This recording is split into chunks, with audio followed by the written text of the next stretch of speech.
Before you hire a real estate agent, you need to hear this. Sellers, you make the same mistake every single year, especially around the holidays. You're thinking about selling your house, you start talking to your friends, you throw a random post up on Facebook that says, "Hey, anybody know of any good real estate agents?" That's like asking a stranger to recommend a brain surgeon. You might get lucky, but you might find that one agent that watched a video on YouTube and said, "You know what? I can sell houses. Let's do this." So today I'm going to give you 10 red flags to avoid so you do not hire the wrong agent, and it's going to save you time, money, and your sanity. Red flag number 1, you say, you know what, I've got a family member, I've got a friend, and I'm going to use them. They're going to be my agent. That's the fastest way to turn Thanksgiving dinner into a silent meal. Hiring a family member or a friend can seem like a very easy choice. I mean, you already know them and you already trust them. And you might even be thinking in the back of your mind, hey, you know what, it's going to be great. I can call or text them anytime I want. That is exactly how things get messy. All right, I have a personal story here for you. I love my sister. I mean, I do. Kathy, I love you, but we are family, and family has issues, and they have drama, and they have a lot of past experiences, and we know each other very well, and we can call each other all hours of the day or night. So when my sister decided that she was going to buy a house here in Orlando, Florida, I said, you know what? I'm going to find the right agent for you. Sure, I know the market. Yes, it would have been a really, really good sale, added a lot of money to my bottom line, but my relationship with my family is much more important. Because remember, I know my sister. I know that when she calls, it's going to be around midnight. And that boundary of a client relationship and a family member-friend relationship is not the same. When a client calls at midnight, you have a choice not to answer the phone because you've got business hours. But when a family member or a friend calls at midnight, you think, oh my gosh, this is an emergency. They might be at the hospital. I need to answer the phone. So you jump on the phone thinking that they're in dire need, only to find out that they couldn't sleep, they're reading their email, and they have a question about the inspection report. This can lead to a lot of feelings that you don't enjoy having and conversations that you either aren't going to have or don't go well when you do have them. The truth is, selling your home is a business decision. It is not a family favor. The minute money gets involved, especially big money, everything changes. Suddenly, every conversation has this tension behind it, and every small mistake feels like it's personal. Every disagreement feels like it's bigger than it should be. And look, even if your family member or friend does have some experience, they're still emotionally connected to you. In a lot of situations where I see agents are working with family or friends, some agents avoid the tough conversations. Others don't price the home properly because they don't want to offend their family member or friend. And then some just sugarcoat the information because they don't want to offend their family member or friend, or they're scared of the response that they're going to get. Often they don't push back when they should because they're fearful that they're going to ruin their relationship. And if they're new, or if they've been in the business for a while, but they only sell 1 or 2 houses a year, now, not only are you mixing business and family, you are giving somebody you love an expensive practice run. Selling your home is not the time for a practice run. It's not the time for guilt, and it's not the time for, well, I didn't want to hurt your feelings. You deserve the most qualified agent, not the most convenient one. It's your home. It's not a class project. And while we're talking about class projects, let's talk about the rookie agent. Red flag number 2, hiring an agent with no support. Look, everyone starts somewhere. Goodness knows that I did, and new agents can be great if they have a mentor or a broker, or they have some sort of support that when they call that person at 10 p.m. in a panic with questions that you have, someone is going to answer the phone and guide them. And many of you in the comments have asked, well, Tammy, you had to start someplace, so what about you? You were new at one point, and you're right, but I respected my clients and I never used them as guinea pigs or a learning opportunity. Instead, I partnered with 2 amazing agents in my office, completely different personalities. We had Chris Handy and we had Henry Rebel. Amazing individuals, but they did everything polar opposite. So I got to learn the best of both worlds, and I never did anything by myself for probably a couple years until I knew that I could comfortably navigate the process with my clients without endangering their sale or their financial situation. You deserve that too. I see many agents that are brand new. They're going solo and they think, you know what, I've got this. I'm just going to learn as I go. That's not motivation. That is not fresh energy. And don't kid yourself into saying, you know what, they're going to work harder for me because they have nothing else going on so they can give my listing all of their attention. As much as I would love for that to be true for you, that is experimenting with your time, your stress level, and your money. Because selling a home isn't simple. There are deadlines, inspections, appraisal issues, negotiations, paperwork, disclosures, repairs, and lender delays. Stuff that even seasoned agents like myself double and triple check. When a new agent doesn't have a support system, they're not selling your home, they're learning on your home. And here's something that sellers are not told, and I see this happen all the time with new agents. When a new agent doesn't know what to do, you don't often hear them say, you know what? Let me find out. Instead, many of them just freeze, they stall, or they just stop calling you back because they don't want you to know that they don't know. So they think avoidance is the best thing. And we all know that's not true. What started as a small problem ends up turning into a big problem very fast. You deserve experience, not guesswork, not Let's hope for the best. or Let's Google that and see what they say.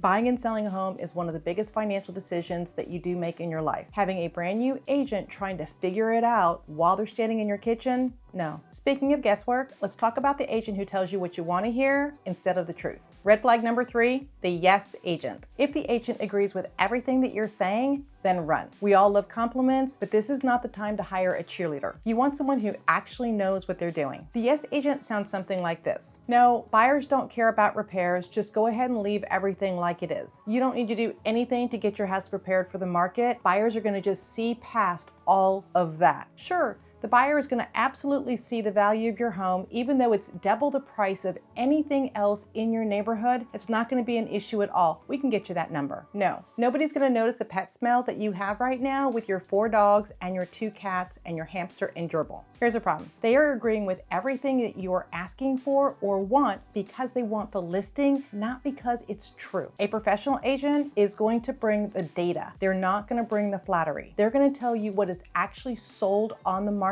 They're going to tell you what your competition is right now. They're also going to tell you what sellers have tried to sell for in your area and the price that the buyers have rejected. They're going to tell you what buyers are looking for, that they're driving around in the car and they're saying, no, I don't want this, but yes, I do want that. They're going to tell you the truth, no matter how much it may hurt. They're going to walk you through the strategy. Things like, yes, you are absolutely going to have to clean up your house and your front yard. Yes, it does smell like a zoo in here. You're going to have to pick up after your pets and deodorize. Yes, buyers are going to have a problem making the laundry list of repairs that you are refusing to do. And no, I can't get you $750,000 for your house when the one next door sold for $750,000, was twice as big and had a pool, and you don't. So if an agent is agreeing to everything that you're asking for without showing you one bit of real evidence on why that's going to work, you are not hiring an expert, you're hiring a parrot. And that leads us to the next one, because pricing based on your number instead of the market data, that's a big disaster waiting to happen. Red flag number 4, agents who price based on your number. If an agent asks you what to list for, that is backwards. Either 1, the agent doesn't know the market, or 2, the agent is trying to win the listing. We also call that buy the listing. Here's a fun fact. You are a homeowner. You are not a pricing algorithm. When an agent says, okay, cool, what price were you thinking? And then they just go with it, that is not expertise. That is an agent who does not know how to pull and analyze the data, or they're just telling you exactly what you want to hear so that they can get you to sign the paperwork and they get the listing. So sadly, another reason that an agent would agree to list your house at a number so far out of line with the market is what is called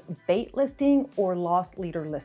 It's when an agent knowingly takes a listing that they know is out of line for the market, either 1, so they can look like a high-end agent, or 2, they're going to take the buyer calls and inquiries that come in and they're going to funnel them over to another listing that they have that is accurately priced. It's like putting a $2 million sticker on a $1 million house just so that you can impress people and then drag the buyers in and take them someplace else. Your listing price should be based on real information, not hopes, not dreams, and not what your neighbor says that they think that you should get. A professional agent is going to use market data. They're going to look at all the houses that are listed on the market for sale right now, and they're going to say, you know what? I know exactly what your competition is. So for example, that would look like this. If your house is listed for $700,000 and there's 50 homes that are on the market at $700,000 and 45 of them have a pool and you don't have a pool, you are probably not going to get $750,000. And you can try and tell me all day long there's this one special thing about your house house, but probably not enough for someone to pay that much money when everything else that's out there has a pool. I could be wrong. That happens sometimes, but not that often. They're also going to tell you what has actually sold. What did buyers actually end up buying and select? Now, was that based on price? Was that based on location? Or was that based on features and amenities? And because they're looking at that, they're going to tell you if your house has it, or if it doesn't have it, can you add it, or are you going to have to do a price adjustment to offset it? They're going to be able to tell you what the buyer behavior is today. They're going to tell you what they're looking for, how long they're taking to close, if they're falling out of contract because they're expecting certain things that may not be reasonable, but they're still asking for them anyway. They're also going to be able to tell you what the supply and demand is. Like, let's say you are priced at $600,000, and in that range, it takes 6 months to get an offer versus if you're priced at $200,000 and you get an offer before you even get the sign in the yard. A professional agent is going to know that. And they're also going to know what price didn't work for buyers. So let's say you're in a neighborhood and everybody is listed for sale at $500,000 and you want to list at $600,000. They can look at all the listings that didn't sell and see what the number was and go, you know what? There were 14 other homes that tried $600,000 in this neighborhood. None of them sold and they all ended up expiring or going off the market. So they're going to tell you the numbers that are not going to work. Pricing is not a vibe. You don't just roll some dice and go, oh, I like those numbers. Let's go with that. It's an actual strategy based on real data. A professional agent is going to tell you what you need to hear, not what you want to hear. I'm going to give you an example. Recently, I had somebody reach out to me that I've worked with in the past, and they said, hey, Tammy, I want you to come sell my home. I went over there, gated community, absolutely beautiful area, looked at their home that they lived in for 30 years, 0 updates, and I said, listen, you're going to be $675 at best when we finish, because there's way too many things that need to happen to your house, and there are 150 other homes listed between 600 and 700,000 that are in much better shape than your house. So they're going to go first. They said, no,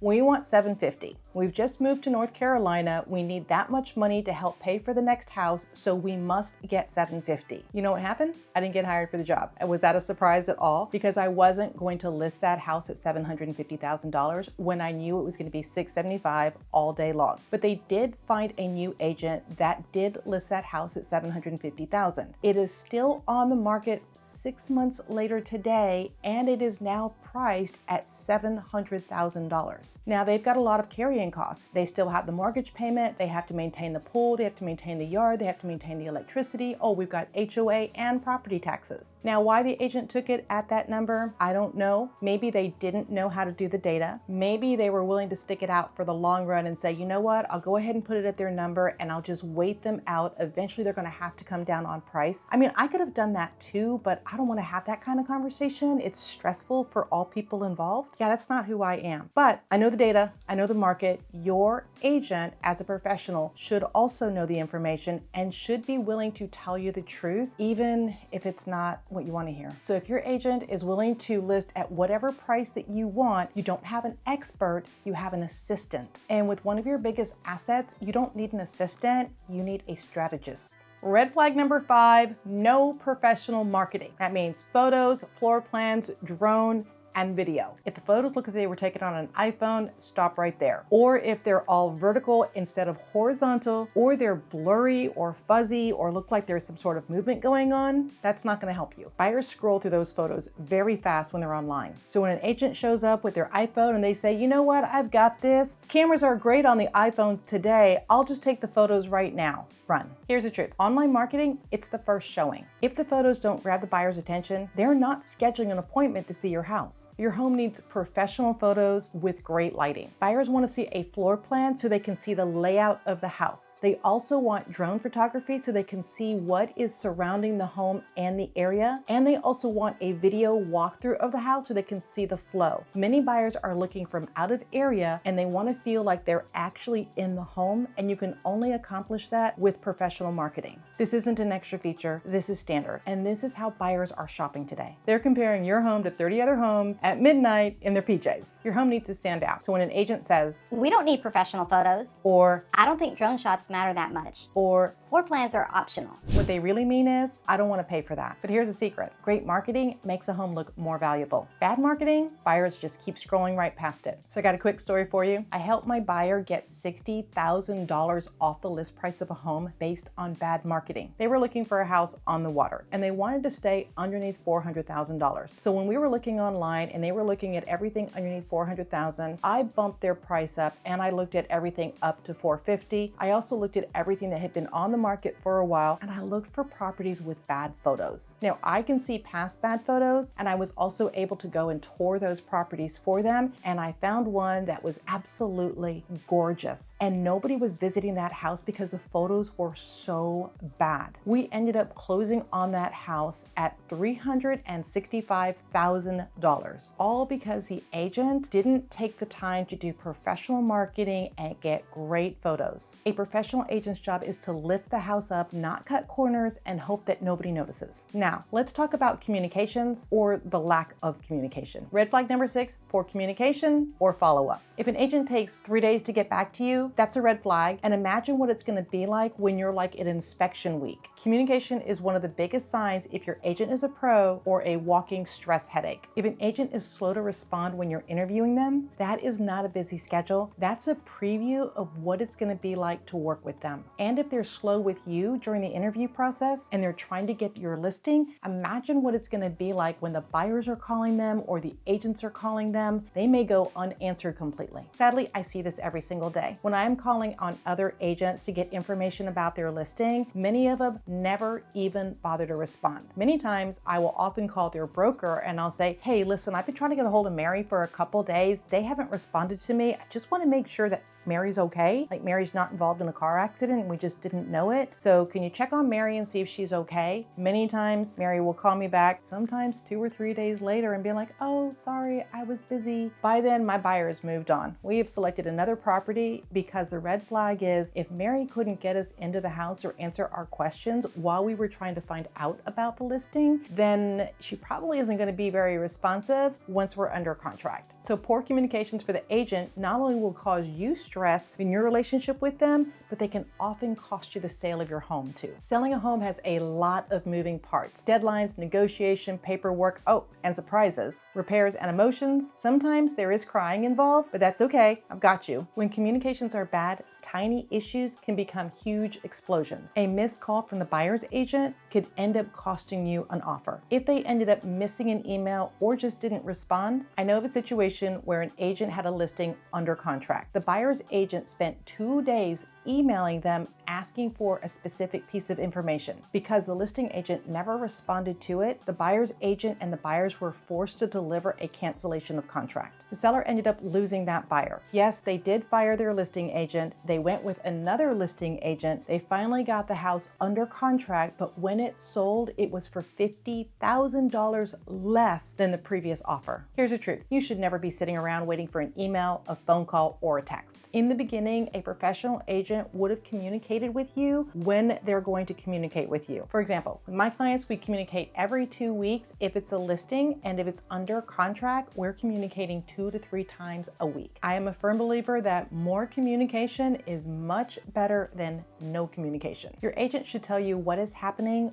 before you have to ask. Selling is stressful. And when communications are bad, you don't just feel left out, you feel lost. And that is exactly opposite of what a professional do. Now, this next one I see all the time. Red flag number 7 is hiring an agent who has less than 12 closed sales in a calendar year. Experience matters. Not that you need some fancy agent, but there are a lot of moving parts in real estate, and you need someone who knows how to keep all of those parts moving and working together. Now, I'm not saying go find the agent that sells 800 homes a year, because 1, that's not realistic. And 2, if they did, they're not going to have time for you. But you do want someone who does this consistently, not someone who goes, You know, I was a top producer in 2017. You also don't want to hear, Well, you know what? I don't need to do this full time because I either have a job or, you know what? I only do 2 deals a year. This really is a side hustle for me because either 1, I have a full-time job, or 2, my partner takes care of of me and I don't need to work. Consistent experience means that they know what is going on with the market and they know what the changes are. They also know what is going on with contracts, because there are a lot of contracts out there and there are a lot of changes, and you need someone who's keeping up with all of that. It also tells you that they know how to handle tough negotiations. They've probably also experienced appraisal situations that are appraised low, and they've worked through inspection issues, and they're talking to lenders. You don't get consistent sales unless you know how to do all of that and manage the deadlines. Now, all of this experience only matters if the experience that the agent has is in your product type, your area, and your price point. Someone who's closed 40 transactions last year selling beachfront property for $5 million, but has zero experience selling rural land on 5 acres, that's not the experience that I'm talking about. When I look for an agent and I'm looking at their experience, I'm looking to see if they have at least 12 closed sales in the last year. Then I go to look and see what kind of property they're selling. Are they selling 300,000, 800,000, or 5 million? I'm also looking to see what areas do they work in. If I, as a real estate professional, am looking for all that in agents that I want to work with or refer business to, you should too. This is not the time to find an agent who is trying to break into a new market, a new product type, or a new price point. You and your home are not an experiment. If they don't already know these things, then you're paying to teach them, and that is an expensive experience. Now, did you know that even a busy agent can be a bad agent? Red flag number 8, the bragging agent. Just because you see an agent everywhere, like billboards, magazines, social media, like everywhere you go, you feel like they're following you, doesn't mean they're the right agent. These agents, they're everywhere. And hey, good for them, because marketing matters. But the question to ask yourself is this: do they have time for you? Because that celebrity agent is so busy being everywhere, they barely have time to be anywhere that actually matters. Like answering your questions, giving you feedback, or handling your negotiations. And just because somebody sells a ton of homes doesn't mean they're personally helping you. Now, many of you, when you contact me, you're asking about an agent in your area that you've seen the signs everywhere and you're like, oh, they sell a lot of homes. Should I use this person? With many of those celebrity agents or those huge teams, often you're not getting the celebrity, you are handed off to an assistant. So I've got a story for you. When I was working at a large brokerage, there was probably 150 agents in there, and there was this one mega team. It was about 25 agents that were on this team, and they had like the one rainmaker. And that agent was everywhere. Like, he was a celebrity. Everywhere you went, it was like, oh, he's here. But he was so busy being everywhere and being on camera and being the face of everything that he wasn't actually selling. Every lead that came in came and went to one of the agents on the team. Now, you might get lucky and you might have got a seasoned agent, but many times you got a brand new agent that they were throwing a bone to. Because if your deal was like $1 million deal, you got a seasoned agent because they want to make sure that deal closed. But if your deal in our market was like 250, 300,000, which is a hard price point to work in, then you might have got a new agent that didn't have a lot of experience so that they could get the experience on you. Now, I was working in the office one day and I get a call from a frantic seller. They are very upset because they've been trying to call this large team and nobody was answering their phone. And I was like, I don't work on the team. I don't know that I can help you because I'm not part of that team. And they were like, well, there's 25 people on that team. We've called 23 phone numbers and nobody is either answering or everyone is telling us that's not their job and that we need to call somebody else who isn't answering their phone. Now, I'm not saying that those aren't great teams. There's many of them that are absolutely amazing teams, but make sure you understand, are you getting the celebrity? And if you're not, who are you getting on the team? And then that goes back to what kind of experience do they have? Now, let me tell you from the flip side, as an agent who is calling one of those mega teams and you get this tree that says, if you want to call about a listing, call this number. But if you want to submit a listing, go to this number. But if you want to get documents, go to this number. And if you want to schedule a showing, go to this number. There are so many phone numbers that even I can't keep track of them. At that point, I just call the rainmaker and I'm like, yo, your name's on the sign. You're the one I'm talking to. You're the one where every liability starts and stops with. But because I have access to the back end, I can get numbers that you won't be able to get. What you want is a real agent who really answers her phone, who really responds to email and communications, who keeps the transaction really simple. Not someone who's using your house listing just to boost their numbers or to get to the next award ceremony level. Because sometimes going with somebody who has a really big name is just a distraction. And what you end up with sometimes feels more like catfishing. They looked amazing online, but in reality, it's not so cute. And speaking of catfishing, red flag number 9, the agent who pushes for open houses instead of digital marketing. If their strategy is, let's do an open house and let's do a lot of them, No. Listen, I know open houses can be helpful. They create a lot of buzz on social media when you're advertising an open house, and if you do mailers, they create awareness. But it should not be the entire marketing package. Open houses are not a strategy. That is hopes and wishes. On average, only 7% of buyers have come through an open house. Doesn't mean that they came through and saw it the first time. A lot of times it was on their second visit with their agent that they then decided to make an offer. So if open houses are the only thing that your agent does, you're missing out on 93% of other opportunities. In today's age, most buyers are not discovering their next home through an open house. They are discovering them online. A lot of them are through social media because they're watching the video tours through the house. Many of them have long YouTube video tours. Also, there's targeted ads basically everywhere you go. You know what I'm talking about. They follow you everywhere. They're also being found through agents' newsletters that are saying, hey, hot new listing this week or recent price reduction. So you are missing the buyers who are shopping on their phone, on their couch, and in their PJs in bed at 1 o'clock in the morning. The world is online, and your marketing for your home should be too. Your home deserves a real launch that's going to put your home in front of thousands of people, not just the people who happen to drive by on that street. And finally, we're at the one that every seller needs to know right now. Red flag number 10, they can't explain the new compensation rule. The real estate world has changed. You've probably read the headlines, new rules, new settlement, new changes. And guess what? You, the seller, you actually benefit from knowing how this is all working now. And here's the crazy part, not every agent understands the new compensation ruling